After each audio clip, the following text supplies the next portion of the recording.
Hello বন্ধুরা, সকলে কেমন আছো? আশা করছি যে যেখানে আছো সুস্থ আছো, ভালো আছো। ঠান্ডা তো বেশ পড়েছে, তো ঠান্ডার সময় দেখো চলে এলাম একটা ঝাল পুলির রেসিপি নিয়ে।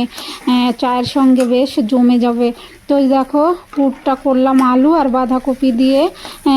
কড়াইতে তেল দিয়েছিলাম, কাঁচা লঙ্কা, কালো জিরে আর আদা দিয়ে তো ভালো করে এই যে পুরটা বানিয়ে নিয়েছি আলু চোখার মতো। তো একটু ধনেপাতা দিয়েছি, নামিয়ে নিলাম। আমার পুরটা রেডি হয়ে গেছে।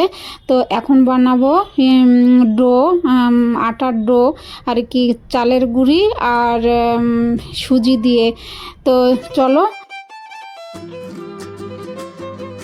তো বন্ধুরা, কড়াইতে জল দিয়েছি, একটু লবণ দিয়েছি। তো এই বাটির সুজি দিলাম 1 বাটি, আর 1 বাটি চালের গুঁড়ি দেবো। তারপরে আমি আর কি ডোটা বানিয়ে নেবো। তো চলো ডোটা আগে বানিয়ে নিই।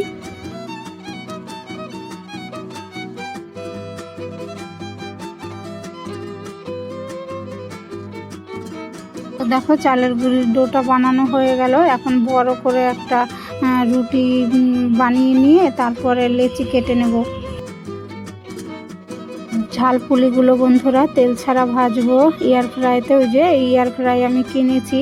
তো আমি তো ভিডিওটা অনেক দিন বাদে দিচ্ছি, বেশ ভালো হয়েছিল। তেলও নেই, স্বাস্থ্যকর খাবার, আবার কিন্তু মুখরোচক খাবার।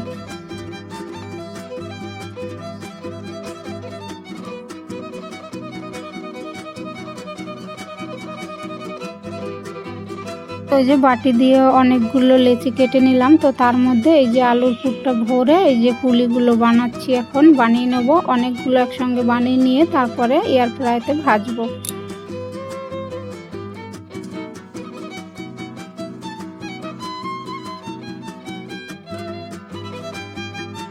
তো দেখো এই যে এয়ার ফ্রাইতে দিয়ে দিয়েছি, উল্টিয়ে দিয়ে আবার একটু তেল ব্রাশ করে দিলাম, হালকা একটু তেল ব্রাশ করে দিলাম। তো প্রথমে 10 মিনিট দিয়েছিলাম, উল্টিয়ে আবার 10 মিনিট দিয়েছিলাম। তো এই যে দেখো আমার মুচমুচে হয়েছে একদম প্রত্যেকটা ঝালপুলি। তোমাদের দাদা ভাই মেয়ে কিন্তু বেশ বলেছে খুব ভালো হয়েছে মা। তো এই যে দেখো রেডি হয়ে গেছে। এখন আমরা সবাই খেয়ে নেব টিফিন, সন্ধ্যার টিফিন ঝালপুলি।